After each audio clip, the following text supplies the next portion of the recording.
Hi, this is your host.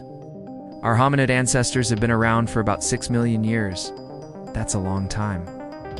And yet we are the only ones who have made it to the end of this long journey. What happened to all the others? The Neanderthals, the Denisovans, the other archaic humans, they all died out. We know that. But how did we manage to survive all those years and make it to today? It turns out there were some pretty simple strategies that helped us survive. I mean really simple, like walking and talking. Yeah, no, seriously. Those are two of the ways that we managed to survive as a species. Now, it turns out that these simple strategies actually enabled us to thrive in some of the most incredible environments on Earth. From the steamy jungles of Southeast Asia to the frigid plains of Northern Europe. Now, recently, researchers found evidence of our ancestors living in these places, but they don't know exactly how they survived. So let us take a look at what they found and what it means for our understanding of human evolution.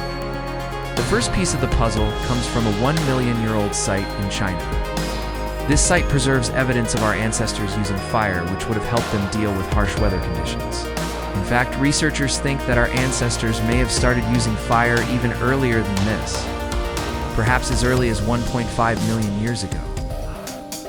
But this is the earliest physical evidence we have of this important technology.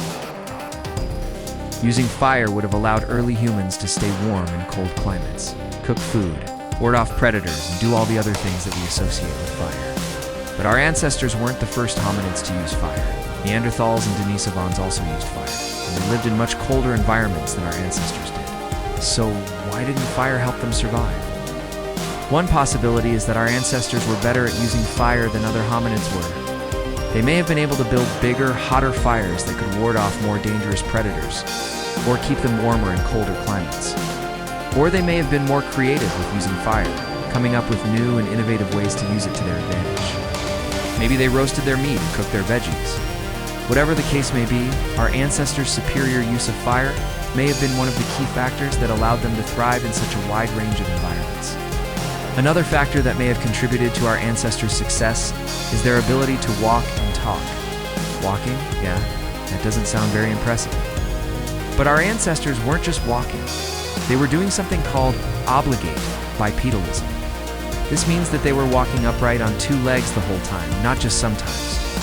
This is different from knuckle walking, which is what most of our closest relatives do. Talking? Yeah, that doesn't sound very impressive either. But our ancestors weren't just making noises. They were doing something called proto-language.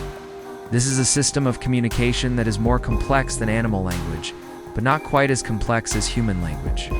Our ancestors may have used proto-language to communicate information about their surroundings, coordinate activities, and plan for the future. These abilities allowed our ancestors to adapt to a variety of environments and to do things that no other animal can do, like plan for the future and coordinate complex activities. These abilities also allowed our ancestors to do things like hunt large animals, which provided them with a source of protein that no other animal could access. In conclusion, our ancestors' ability to walk and talk allowed them to do things that no other animal can do. This gave them a significant advantage when it came to finding food and surviving in a variety of environments. Plus, it's pretty likely that our ancestors' larger brains also gave them an advantage. So put all of these factors together, add a dash of good luck, and you get Homo sapiens, the only surviving species of archaic humans. Thanks for watching.